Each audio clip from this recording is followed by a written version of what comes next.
So we're getting to the point in the year where everybody's like, oh, new year, new me. You're going to see a lot of those posts on social media. And I really do hope some of these people are new them for the new year, because just like me, people can use some improvement. But I'm going to talk today about kind of toxic relationships. And it's not just romantic relationships. You can be in a toxic friendship as well. And you got to make the decision whether, hey, should I cut this person off? Is this not healthy for me to be in this kind of friendship because I'm going to be resentful of them, or it's not going to be beneficial to my mental health? Then maybe, yeah, for the new year, you're going to say new year, new friends, or just cut off some friends that are toxic to you. So that's kind of what I wanted to talk about today. Okay, so it's a nice day outside, so I'm going to go outside. We're going to take a walk, and we're going to talk about 5 signs of a toxic relationship. And if this hits any buttons for anybody, then you're like, I know who I need to not bring into the new year with me. And that's quite okay to not bring them into the new year with you. Because people, you have to realize your worth and say, they're not worth my time and I'm worth more.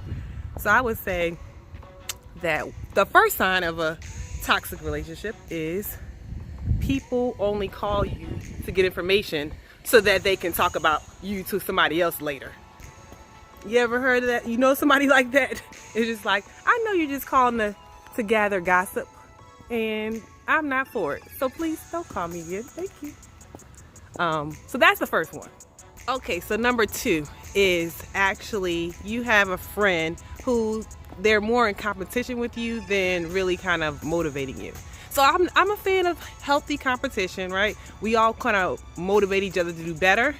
But I feel like certain friends compete with you in a cutthroat sense. Like, I wouldn't trust them. They're competing with me because they want to do better than me. Not they want to both see us both succeed. They want to like, okay, you can do okay, but you can't do better than me. That's number 2. Okay, number 3 signs of toxic friendship is when you realize that you can't count on them for anything, but you are reliable to them. And so it's like, I was sitting one day and I'm like, I'm always that person that somebody knows I'm reliable, but then if I got to call on somebody else, who can I call on? And the ones that I didn't think of, I'm like, why can't I? That's kind of sad. So that's number 3. Okay, here's number 4 signs of toxic. You can't trust them. So this is for, I guess, when let's say you have a friend and you're dating your significant other, whether you're a male or female, and you bring your significant other around them, and you can't trust, not aside from what you trust your significant other, but you can't trust your friend to not try to get with your significant other. Signs of distrust is number 4. It's like, I should be able to leave my spouse alone with you and not wonder. Like, that's like made for a TV movie, kind of like, oh, my best friend got with my wife or my husband or my boyfriend or my girlfriend. That's kind of like, that's not trustworthy. And so I should be able to trust you with my significant other.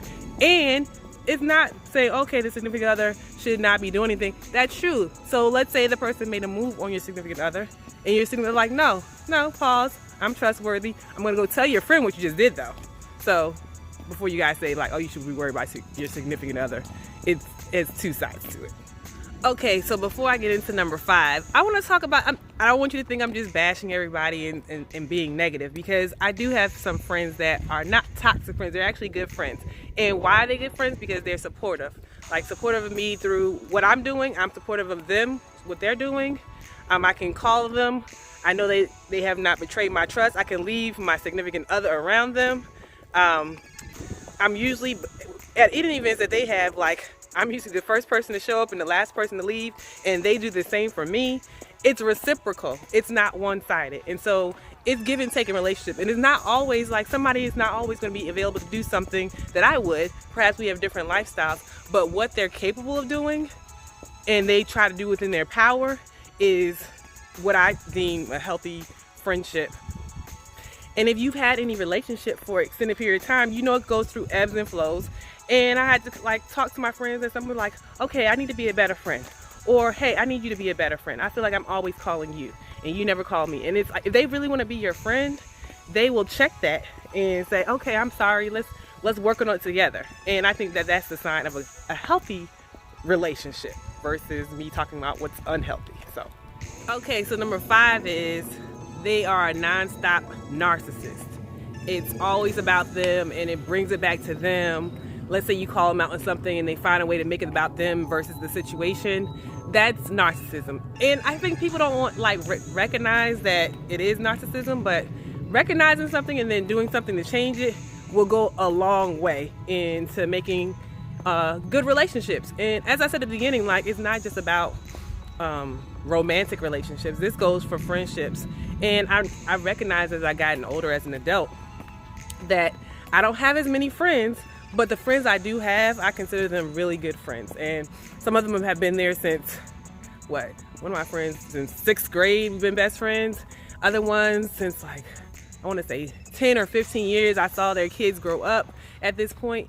And so I hold them near and dear, and I try to make my effort on my part, and they try to make effort on their part. And I find that valuable. So in 2021, as we're trying, new year, new me, do new things, not just new things, but better things, so that you can improve your relationships. And if any of those signs of toxic relationship, you recognize any of these friends, go ahead and make some changes for 2021. 2020 has been a rough year, and we want to make sure that we start 2021 on a good foot.